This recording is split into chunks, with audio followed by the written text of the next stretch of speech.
আল্লাহ রাব্বুল আলামিন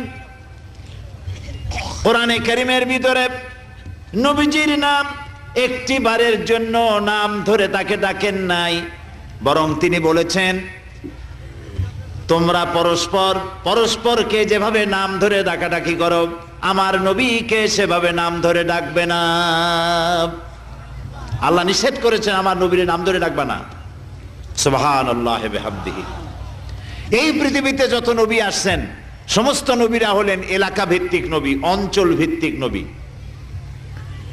এক এক এলাকার, নূহ আলাইহিস সালাম এক এলাকার, মুসা আলাইহিস সালাম আলাক এলাকার, দাউদ আলাইহিস সালাম আরাক এলাকার, এরকম এলাকা ভাগ ভাগ করা। কিন্তু মুহাম্মদ সাল্লাল্লাহু আলাইহি ওয়াসাল্লামকে আল্লাহ রাব্বুল আলামিন কোন এলাকার জন্য নবী বানান নাই।